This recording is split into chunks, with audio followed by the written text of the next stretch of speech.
Hello everyone. So in this video we are going to discuss about the famous play Rhinoceros जिसको लिखा है Eugene आइनेस्को ने और इस प्ले को पब्लिश किया था 1959 में। तो if we talk about Eugene Ionesco तो ये फ्रेंच प्ले राइट है, एक फेमस फ्रेंच प्ले राइट है और इनके मैक्सिमम प्लेज जो है वो थिएटर ऑफ एब्सर्ड के अंडर आते हैं। उनके मैक्सिमम प्ले जो है वो एब्सर्ड प्ले में आते हैं। सो ये प्ले थिएटर ऑफ एब्सर्ड के अंडर आते हैं जिसमें वो प्लेस होते हैं जो कि बेतुके होते हैं। एब्सर्ड का मतलब होता है बेतुका, बेमतलब। सो इसके अंदर जो भी प्लेस होते हैं, जो भी ड्रामा होते हैं वो सब बेतुके होते हैं, जिसमें कोई जो मतलब कॉमेडी के साथ और फालतू चीज़ें उसमें ऐड किया जाता है। But at the end there will be some kind of moral of the play in actual. So ये एक 3 एक्ट प्ले है। इस प्ले को 3 एक्ट में डिवाइड किया गया है। सो सिंपल है, इतना टफ नहीं है। So without wasting much time let's discuss the characters of this play. So coming to the characters, our first character is Jean and second is Berenger। तो ये जीन और बैरेंजर है वो एक्चुअल में इस प्ले में मेन रोल प्ले करते हैं, लीड रोल प्ले करते हैं जीन और बैरेंजर। तो प्ले इन पर फोकस ज़्यादा करते हैं। तो ये जीन और बैरेंजर एक्चुअल में फ्रेंड्स होते हैं, बेस्ट फ्रेंड्स। एंड फिर आता है डेजी। डेजी जो है एक लड़की है। एंड आता है फिर ड्यूडैड। ड्यूडैड एक एम्प्लॉय है, सेम बैरेंजर के ऑफिस में काम करते हैं। तो ये बैरेंजर, डेजी और ड्यूडेट एक ही ऑफिस में काम करते हैं और ये सब एक ही एम्प्लॉय है सेम ऑफिस के। और फिर आते हैं मिस्टर एंड मिसेस बर्फ। सो ये मिस्टर बर्फ है वो अगेन एम्प्लॉय है इस ऑफिस के जहाँ पे बैरेंजर, डेजी और ड्यूडेट काम करते हैं।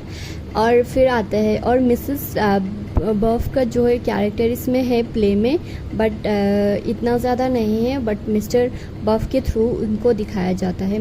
सो our last character is Papillon, जो कि इन सारे एम्प्लॉयज़ जो कि बैरेंजर, डेजी, ड्यूडेट और मिस्टर बर्फ के बॉस हैं, इनके हेड है इस ऑफिस के। सो ये ऑफिस जो है एक लोकल न्यूज़पेपर की है और जहाँ पे ये सारे काम करते हैं एक्सेप्ट जीन। तो let's see the story discuss करेंगे तो ये सारे कैरेक्टर्स आपको समझ आ जाएंगे कि व्हाट आर देयर रोल्स। तो प्ले की शुरुआत जो है ऐसे ही होते हैं। प्ले की शुरुआत और एक्ट फर्स्ट की भी शुरुआत ऐसे होती है कि जो हमारे मेन जो रोल है, मेन कैरेक्टर्स है जीन और बैरेंजर, वो दोनों जो है इस टाउन के कैफ़े में बातें कर रहे हैं। They are discussing something. और एक्चुअल में जो बैरेंजर का कैरेक्टर होता है वो थोड़े मतलब शराबी टाइप का और वो ड्रंक होता है, ड्रिंकिंग वो करता रहता है अल्कोहल और बहुत ज़्यादा लापरवाह काइंड ऑफ होता है। और जो जीन हमारा कैरेक्टर है वो बहुत ज़्यादा अक्लमंद जेंटलमैन टाइप ऑफ होता है और वो बहुत ज़िम्मेदार होता है। और ये दोनों बिल्कुल ही अपोजिट होते हैं एक दूसरे के, if we talk about their personality. तो ये जो जीन जो है वो हमेशा बैरेंजर को डांटता रहता है, उसको समझाता रहता है कि तुम ये ड्रिंकिंग क्यों करते रहते हो, तुम क्यों शराब पीते रहते हो, खुद की ज़िंदगी बर्बाद कर रहे हो। तो जीन बैरेंजर को समझा ही रहा होता है। तभी जो है टाउन में जो एक गली होता है वहाँ से एक राइनो गुजरता है, वहाँ से भागते हुए वो जाता है, वहाँ से गुजरता है। तो वो सारे शौक हो जाते हैं और टाउन में जितने भी लोग थे और सारे जो माइनर कैरेक्टर्स है इस प्ले में, जो टाउन के लोग हैं और ओल्ड जेंटलमैन भी है, उस जो ओल्ड जेंटलमैन होता है वो उस चीज़ को क्यूरियसली देखने लग जाते हैं कि ये राइनो कहाँ से आया, क्योंकि उनके टाउन में कोई अब तक ऐसा केस हुआ नहीं था। तो सब लोग जो है वो सरप्राइज हो जाते हैं और वो लोग कहते हैं कि शायद कोई सर्कस से भाग के आया होगा काइंड ऑफ थिंग्स। तो अपनी डिस्कशंस में लग जाते हैं लोग कि ये राइनो कहाँ से आया। तभी जो है वो लोग डिस्कस कर ही रहे होते हैं कि अगेन एक दूसरा राइनो वहीं से गुजरता है, जिसको देख के फिर लोग जो है उस पर ज़्यादा फोकस करने लग जाते हैं कि कुछ तो गड़बड़ है करके।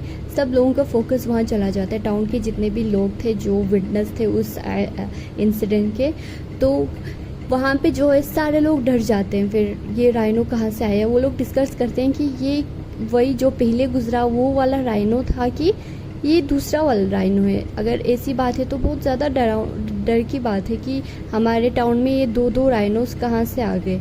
तो वो लोग सब डर जाते हैं सिवाय बैरेंजर के, क्योंकि वो ड्रंक था, उसने बहुत ज़्यादा शराब पिया हुआ था, तो उसको पता ही नहीं है कि उसके सराउंडिंग में क्या हो रहा है। जिसको देख के जीन और ज़्यादा गुस्सा हो जाता है उस पर और वो चिल्ला के कहता है कि तुम्हारा क्या होगा, तुम मतलब सोचने के भी काबिल नहीं हो। इस ऐसी सिचुएशन में भी तुम्हारा कोई पॉइंट ऑफ व्यू तुम सोच भी नहीं सकते, तुम ऐसे अपने हालात बना के रखोगे तो कैसे चलेगा। मतलब उस पर वो चिल्लाने लग जाता है कि तुम क्या कर रहे हो। तो उस पर जो है वो बैरेंजर गुस्सा हो जाता है, बार बार उसको वो चीज़ें बोलने लगता है तो वो गुस्सा हो जाता है। फिर इसी तरह जो है ये एक्ट फर्स्ट जो है वो यहीं पे एंड हो जाते हैं।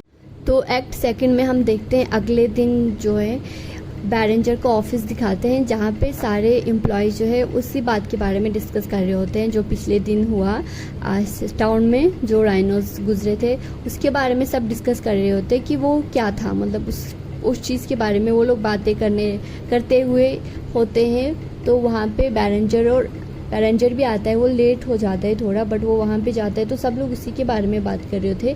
तो सब उससे पूछते हैं कि तुमने तो देखा था ना वो कैसा मंजर था, मतलब उसको पूछने लग जाता है। बैरेंजर को तो कुछ याद ही नहीं था, तो बैरेंजर थोड़ा सा वो बोलता है कि हाँ वो सब कुछ हुआ था, गुजरा था वहाँ से। तो डेज़ी भी वहाँ आती है, डेज़ी भी इस ऑफिस की एम्प्लॉय है एज आई सेड बिफोर।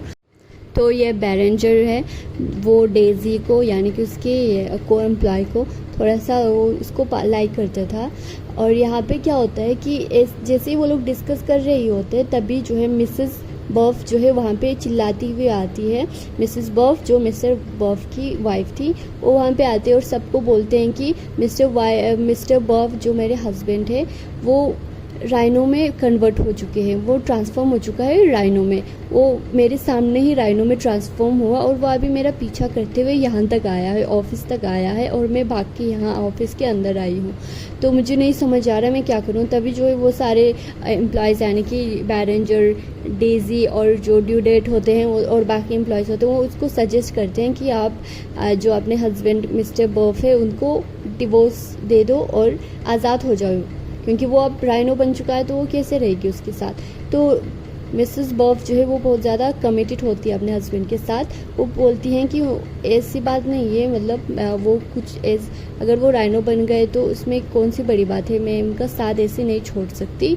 तो वो खिड़की से कूद जाती है, ऑफिस की खिड़की से ग्राउंड फ्लोर पे कूद जाती है, जिसकी वजह से वो नीचे जो मिस्टर बर्फ राइनो की शेप में, राइनो के फॉर्म में खड़ा था उसकी पीठ पे वो मतलब कूद जाती है और वो लोग वहाँ से चले जाते हैं। तो यहीं पे एक्ट 2 भी ख़त्म हो जाता है। तो एक्ट 3 में हम लास्ट एक्ट में हम देखते हैं कि अगले दिन जो है बैरेंजर वो बहुत बुरा फील करता है, उसको समझ आता है कि उसने जीन के साथ बहुत बुरा बर्ताव किया। वो गुस्सा होकर वहाँ से चला गया था, बल्कि जीन तो उसके अच्छे के लिए बोलता है, हमेशा उसको समझाता है एज अ फ्रेंड। तो वो रियलाइज़ करके वो जीन से मिलने जाता है उसके अपार्टमेंट में और वहाँ पे देखता है कि जीन वो बहुत ज़्यादा बीमार है।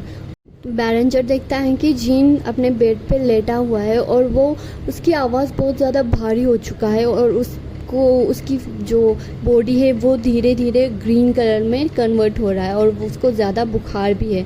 तो उसकी हालत देख के उसे बहुत बुरा लगता है और वो उसकी केयर करने लग जाता है। तभी जो है वो विटनेस करता है बैरेंजर की जीन जो है धीरे धीरे अजीब सा उसकी बॉडी में अजीब से ट्रांसफॉर्मेशंस हो रहे हैं और जीन का नोज़ जो है वो लंबा होता जा रहा है, जैसे राइनो का नोज़ होता है ना उसकी तरह वो बढ़ता जाता है। तो उसको समझ आ जाता है कि अब जीन भी इस एपेडेमिक के अंदर जो है वो आ चुका है और जीन भी अब राइनो बनने वाला है। उसको बहुत दुख होता है बट वो कुछ कर नहीं सकता, तो उसको संभालने की कोशिश करता है। अभी भी वो भागता नहीं है बट धीरे धीरे करके जीन फुली कन्वर्ट हो जाता है, फुली ट्रांसफॉर्म हो जाता है एक राइनो में। तो अब टाउन के सारे लोग जो है वो राइनो में कन्वर्ट हो चुके हैं, सारे लोग, और बच जाते हैं सिर्फ डेज़ी, बैरेंजर और ड्यूडेट। ये तीनों बच जाते हैं और ये तीनों डिसाइड करते हैं कि हम तीनों राइनो में कन्वर्ट नहीं होंगे, हम तीनों इंसान ही रहेंगे।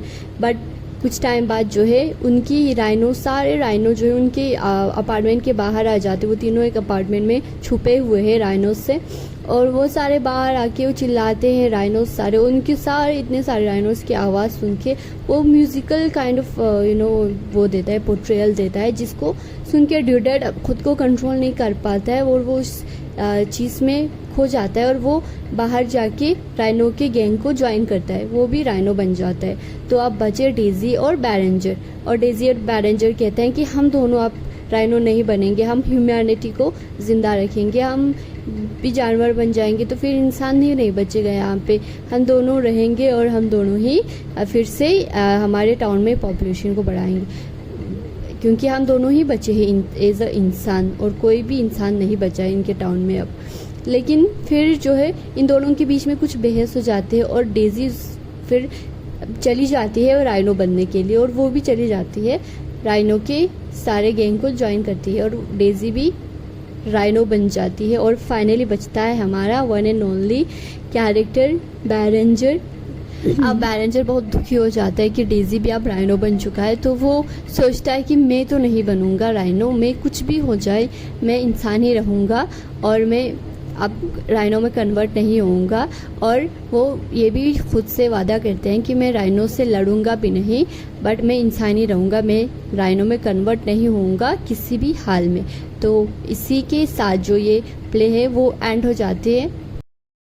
सो आई एम श्योर आप सबको ये प्ले बहुत बेतुकी लगी होगी, बकवास लगा होगा, कि आप सोच रहे होंगे कि इस प्ले को लिखने का क्या मकसद था, but we can expect this kind of thing, क्योंकि ये प्ले ही जो है वो अपसेट प्ले है। तो